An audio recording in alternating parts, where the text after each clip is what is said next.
Le financement est certes important parce que, comme on dit de manière triviale, c'est le nerf de la guerre.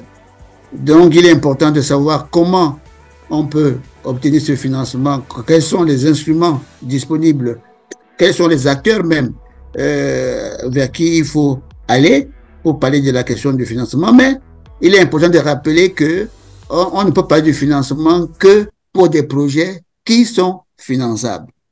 La conférence que j'ai donnée ici aussi à Conakry m'a donné l'opportunité de rappeler cela aux entrepreneurs parce que je suis venu aussi pour parler d'entrepreneurs ici, pour leur dire que ce n'est pas l'argent qui manque, il y a beaucoup d'argent à travers le monde. La question est, qu'est-ce qu'on finance? Quels sont les projets qui sont finançables? Parce que ceux qui ont l'argent attendent simplement qu'ils vous donnent de l'argent pour que cet argent soit remboursé avec une plus-value.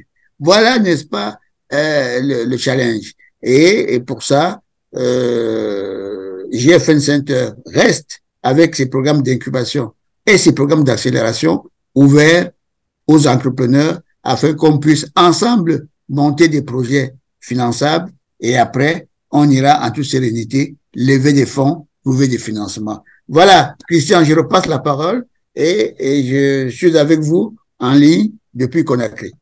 La question du financement peut être perçue différemment en fonction qu'on soit une grande firme, une CQSA ou bien qu'on soit une PME et une start-up.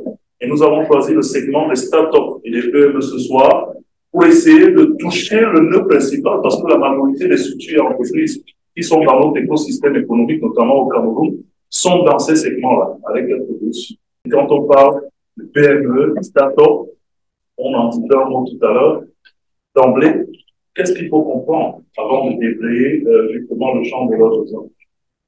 Au Cameroun, PME s'entend petites entreprises et moyennes entreprises. Dans petite entreprise, on a un panel d'activités qui rentrent dans ce qu'on appelle petite entreprise. Ça va du petit artisan qui a son atelier de menuiserie au quartier à celui-là qui a son atelier de menuiserie, mais peut-être en centre-ville avec une activité beaucoup plus importante. Et maintenant, quand on parle de PME, dans les moyennes entreprises, je parle de moyennes entreprises, on trouve tous les secteurs dans ce type de segment. Maintenant, c'est plus comment est-ce que je me positionne face à mon marché qui définit si je suis petite, moyenne ou grande entreprise.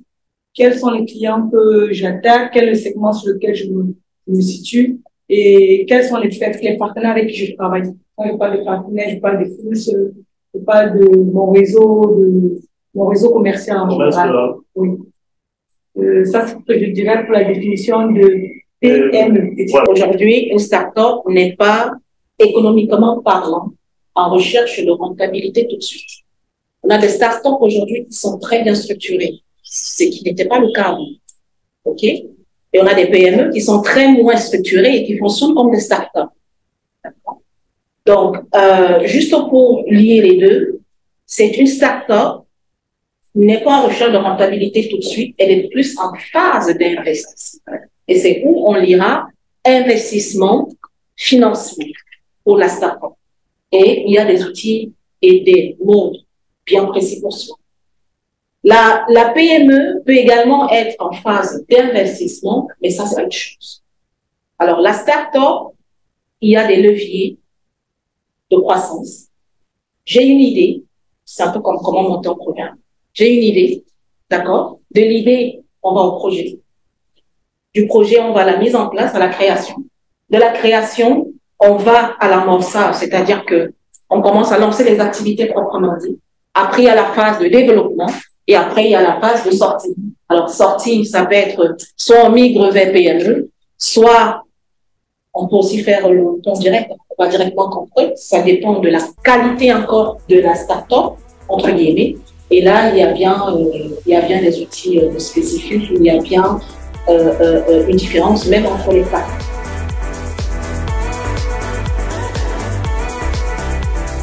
Alors, ça dépend de quelle phase l'on se trouve dans son entreprise. Si on est en phase de création d'entreprise, le choix de l'investisseur doit être fondé ou basé sur les critères suivants. L'investisseur que je vais aller voir, est-ce qu'il est en lien direct avec mon secteur d'activité? Qu'est-ce qui m'apporte moi? Pour pouvoir dire, je me tourne vers tel organisme, vers une banque, par exemple, une banque commerciale, ou vers une banque d'investissement, ça c'est l'investissement, et là on a des levées de fonds pas possibles, ok? Ou alors vers d'autres types d'organisations, et là on verra peut-être à la suite du temps, qui sont par exemple des mises en commun de fonds.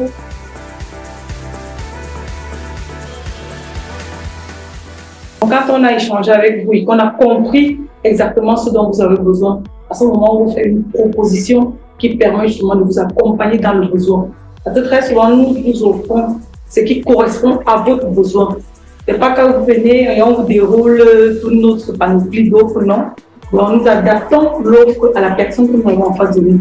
Et comme j'ai dit tantôt, ça commence d'abord par le projet financier. De quoi est-ce que j'ai besoin exactement?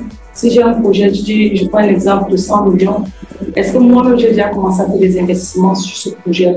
Si oui, à hauteur de combien? Qu'est-ce qui reste à financer? C'est comment nous, est-ce qu'on vous accompagne dans ce financement?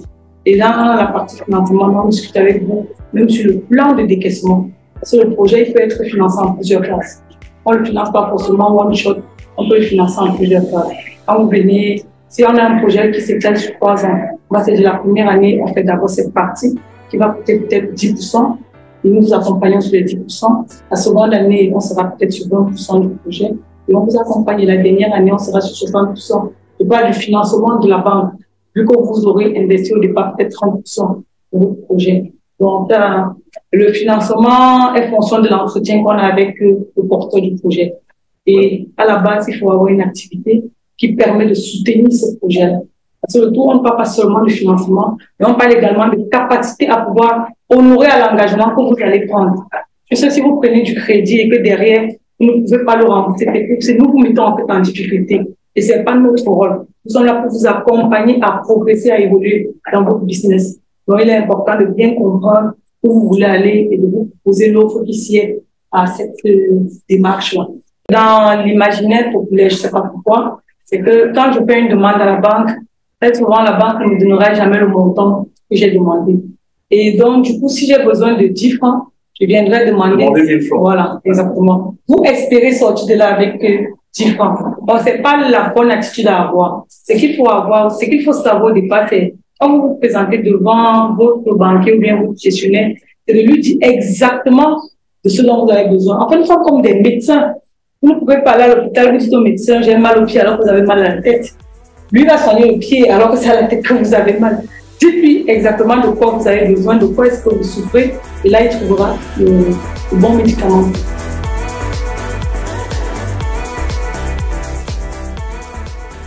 Les microfinances ont une emprise beaucoup plus large sur des startups de type micro qui se rattachent à l'individu sans forcément avoir une connaissance détaillée des outils comptables.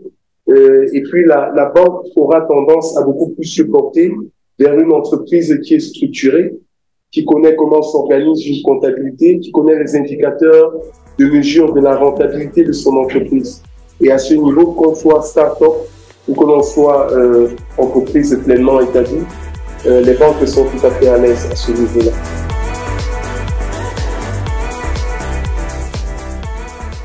En fonction des informations que nous, en tant que la banque, nous avons, nous serons en mesure de savoir qu'est-ce que nous voulons financer.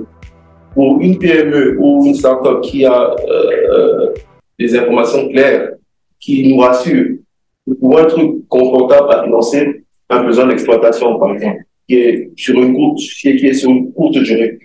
Mais pour une start-up ou une PME qui nous conforte moins, nous serons sceptiques à financer un besoin d'investissement, par exemple, qui est un peu plus long. Donc, je pense que dans sa globalité, c'est surtout améliorer la qualité des informations fournies aux banques lors des procédures de vente de financement.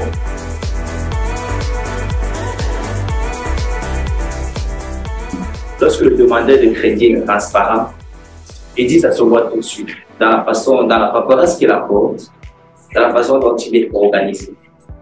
De façon exhaustive, je dirais que lorsqu'on reçoit un dossier une demande de financement, lorsque le gestionnaire, d'abord l'appellation gestionnaire a commencé à changer au fil du temps. On parle de conseiller clientèle. Parce qu'on parle de gestionnaire, on a vu l'esprit de quelqu'un qui se limite à une tutelle. Voilà. Donc, on parle de conseiller client, quelqu'un qui accompagne l'entrepreneur dans tout le processus de croissance.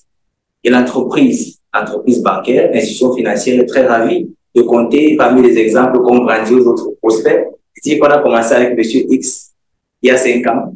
Il avait un chiffre d'affaires de 10 millions. Aujourd'hui, il a un chiffre d'affaires de 50 millions. Il a multiplié fois 5. Tout ça parce qu'il a été accompagné. Je rejoins ce qu'elle a dit au début. La transparence dans l'information, c'est important. Une demande de financement aussi. De façon exhaustive, on peut même dire une demande de financement qui contient d'abord la lettre, la demande de financement, qui précise le montant sollicité, la durée, le taux, l'objet de financement, la garantie proposée, le projet. Ça parle, ça montre le niveau d'organisation du demandeur. À côté de ça, vous voyez un dossier juridique et fiscal qui est à jour. Au Cameroun, je vous le dis, sur le terrain, on se rend compte que tout le monde cherche à dribbler les impôts de la meilleure des façons possible. Avec plusieurs, voilà. Et le banquier, c'est aussi quelqu'un, il n'est pas dans un monde imaginaire, il est sur le terrain. Et on se rend compte directement. Lorsqu'on a quelqu'un de transparent et de loyal en face, il a plus de chances d'obtenir un crédit. Et le volet garantie, on en parle tous les jours. Mais il faut savoir que la banque fait l'intermédiation financière. On collecte les dépôts, c'est ceux qui en ont un excédent. On va les distribuer en crédit, mais on veut gérer le risque. Quand on a pris l'argent du papa qui est au nord, qui est venu garder un compte d'épargne, ça ne reste pas dans les coffres. Il faut qu'on donne en crédit. Mais lorsqu'on donne, on donne à qui? Il faut qu'on se rassure. Et lorsque généralement quelqu'un n'obtient pas le montant sollicité, il ne faut pas qu'il accuse la banque. Généralement, il faut d'abord faire une introspection. Est-ce que le dossier est bien monté? Et c'est pour ça que, par exemple, venir à JFN, c'est une très très belle initiative. Pour apprendre comment est-ce qu'on doit se positionner. Dossier fiscal à jour, dossier financier à jour. La comptabilité ne doit pas être forcément la meilleure tenue par des tableaux les plus sophistiqués et tout. Mais lorsqu'on retrace une activité à partir du début d'exercice à mi-parcours, même parfois jusqu'à la fin, ça montre déjà une crédibilité. Donc, pour répondre à la question sans être très long, je dirais que certes, il y a des améliorations dans le volume de crédit octroyé, mais cela reste compliqué parce qu'il faut de la formation. Avant d'attaquer un domaine d'activité, il faut que le promoteur ou les promoteurs de l'activité se forment et qu'ils se fassent accompagner. Généralement, quelqu'un suit son instinct, il choisit un secteur d'activité qu'il n'a pas vraiment maîtrisé. Le business model n'est même pas bien précisé, il se lance. Et là, on a ces pourcentages en dessus de 50% des startups qui meurent dans les 5 premières années. Donc la banque actuellement est dans la logique d'accompagnement. Il faut qu'un entrepreneur qui souhaite s'orienter vers un secteur d'activité doit commencer à se former sur le domaine en question, se faire accompagner par les spécialistes, par ceux qui ont réussi dans le domaine en question. On le dit tous les jours, on ne réussit pas seul. Lorsqu'on est ensemble, on réussit plus vite et on va plus loin. La garantie qui est incontournable dans la chaîne de financement, comment vous abordez ce sujet? Comment vous arrivez à proposer, à orienter les investisseurs en termes de financement sur cet aspect? Les garanties, en fait, aujourd'hui, tout dépend du type de projet. Tout dépend de la façon dont le projet sera rentabilisé. Tout dépend même de la nature même du promoteur. J'ai entendu ici beaucoup de choses, de belles choses sur la nature du promoteur. Si aujourd'hui, monsieur King George décide de faire des jeux de pasteurisé et que ma grand-mère décide de faire des jeux de pasteurisé, les garanties qu'on va demander à ma grand-mère ne seront pas les mêmes que monsieur King George. Monsieur King George a toute sa vie devant lui. Or, ma grand-mère est au soir de sa vie. Donc, il faut qu'on se dise, est-ce qu'elle va pas tomber malade bientôt? Donc, forcément, tout de suite, on va se dire, est-ce que ce serait intéressant de voir si on peut avoir une assurance sur... C'est vraiment un ensemble de choses. Et je pense que tout ça, ça partie de la négociation et de la discussion avec son banquier. Cette thématique, il faudrait bien qu'on dissocie le mode de fonctionnement du start-up et le mode de fonctionnement d'une PME. C'est pas pareil. Même dans la demande de financement, même dans la gestion de ce financement.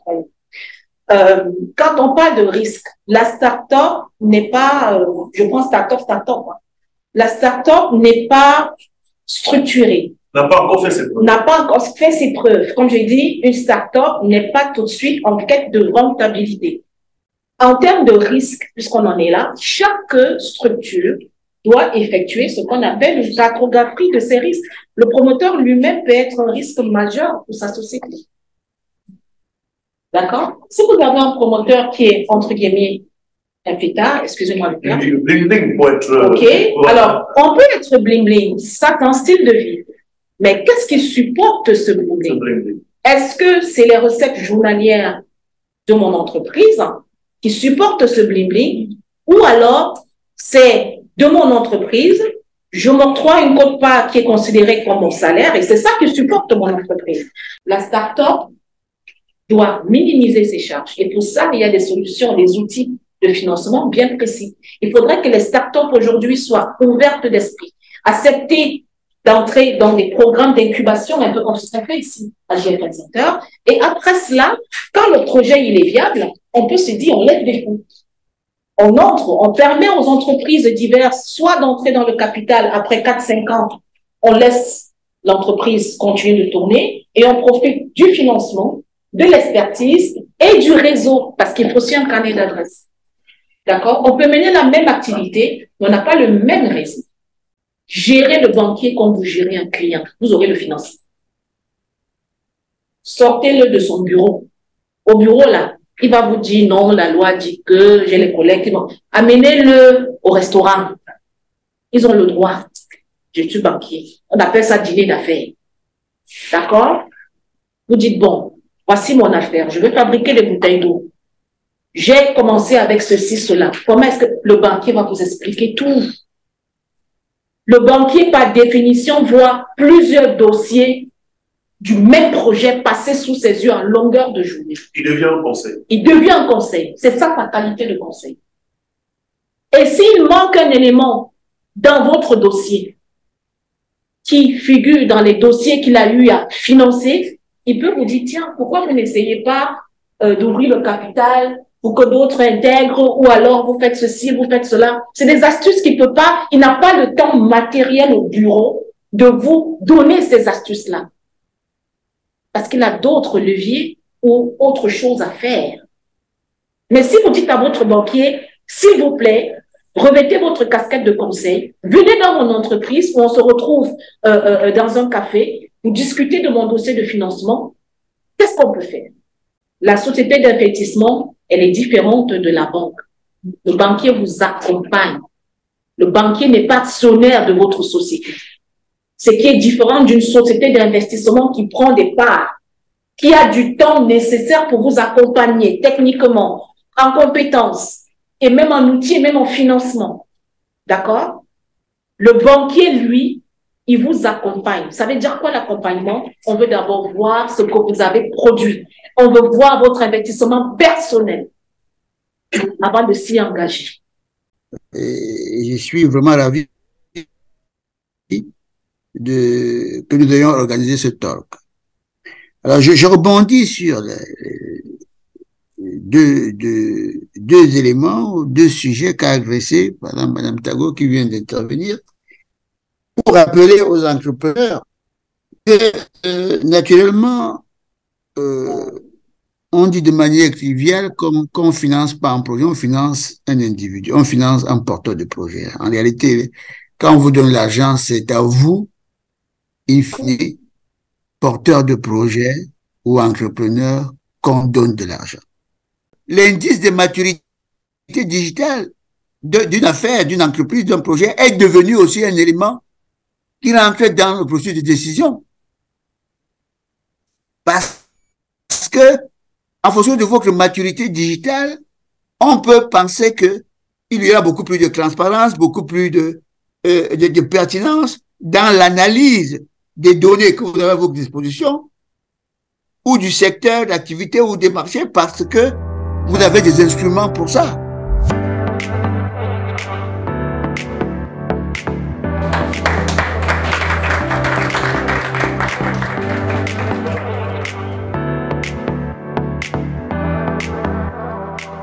J'étais très ravi de l'expérience de ce soir. L'atelier, le thème était très pertinent parce que, comme entrepreneur, l'une des grandes difficultés que nous rencontrons, c'est l'accès au financement, le nœud de la guerre. Je trouvais aussi qu'on avait un très bon panel, et surtout jeune. Quand je suis entré, j'ai dit, mais attends, c'est un panel jeune comment?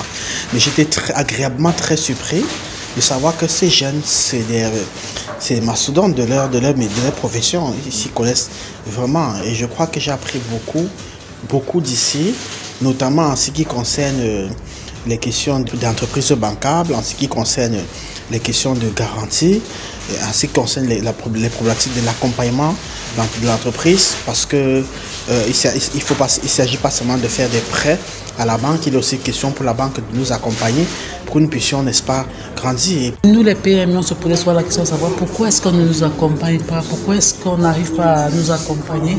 Mais au sortir de cet échange, j'ai compris aujourd'hui qu'on a beaucoup à faire. Et je pense que le centre est là pour nous accompagner dans ce sens-là, parce que le tout n'est pas de dire je veux qu'on m'accompagne, mais est-ce que moi-même je suis en train de m'accompagner? Donc avec ces formations qu'on reçoit ici au centre, ça nous permet de voir les choses autrement aujourd'hui. Donc moi je viens de Yaoundé et je suis là pour une formation au centre qui m'a permis de rencontrer tous ces spécialistes et je remercie énormément le centre. Nous avons compris que le financement ne vient pas d'un revers de la main comme ça. Pour avoir un financement, il faut avoir la possibilité de passer par un processus de formation. Le plus souvent, je vais dans les microfinances, ils me donnent souvent de l'argent, je donne et puis je rembourse. Mais aujourd'hui, j'ai compris exactement ce que je dois faire. Oui, donc partant de là, vraiment, je suis renouvelée, je suis galvanisée de cette formation que j'ai eue ce soir. Je serai toujours prêt lorsque les rendez-vous seront pris et je serai toujours présent. Je crois que les thèmes sont très alléchants et c'est enrichissant en même temps. Ce que je donnerais comme conseil aux entrepreneurs, je ne parle pas seulement de la PME, mais de toute personne qui mène une activité économique, c'est 3 choses. Pratiquer l'écoute active, à savoir avoir de grandes oreilles et une très petite bouche. Donc savoir écouter son entourage, savoir écouter ses collaborateurs, savoir écouter ses partenaires pour pouvoir améliorer ses processus. La deuxième chose, c'est toujours investir dans l'innovation, ne pas rester statique dans son activité. Donc chercher toujours à améliorer les processus, tant sur le plan ressources humaines, que sur le plan technique, que sur le plan financier. Et le troisième point, ce serait la transparence dans tout ce que vous faites, parce que ça vous permet justement d'éviter le surendettement. Alors, il faut dire que pour moi, l'expérience de ce soir était une première. Je découvre GFN avec beaucoup de plaisir. C'était l'occasion pour nous d'échanger avec les porteurs de projets et les entrepreneurs sur les écueils que peuvent rencontrer les PME dans la recherche de financement. C'était aussi question de leur expliquer comment fonctionne l'environnement financier, qu'il soit bancaire ou autre. On en a profité pour faire le tour entre ce qui faisait une PME bankable et les éléments qui permettaient justement au banquier de facilement donner son accord sur une demande de financement. Ce qu'il faut retenir de ce qui s'est dit aujourd'hui, c'est que la PME doit se former, elle doit être proche de son banquier, elle doit pouvoir donner les éléments à son banquier pour pouvoir se faire une idée exacte de sa situation et de son activité. Et in fine, elle doit comprendre que le banquier a besoin d'apaisement, c'est-à-dire quels sont les éléments qui permettent au banquier de se retourner si d'aventure l'activité ne se développe pas comme prévu. Parce qu'à la fin de la journée, le banquier lui-même, il a des contraintes en termes de réglementation et il ne faut pas oublier que ce sont les dépôts qui font les crédits, c'est l'argent des épargnants qui est utilisé pour faire le crédit. Donc je pense que les réponses à ces différentes questions ont été élaguées de long en large. Je pense que de ce que j'ai vu, les entrepreneurs que nous avons rencontrés se sont sentis écoutés et ils ont aussi reçu des éléments précis, des éléments de réponse précises à leurs différentes préoccupations. On espère pouvoir, lorsque l'occasion se représentera, continuer d'apporter notre part d'édifice, notre part de pierre à la construction de cet édifice pour continuer à accompagner les PME au quotidien.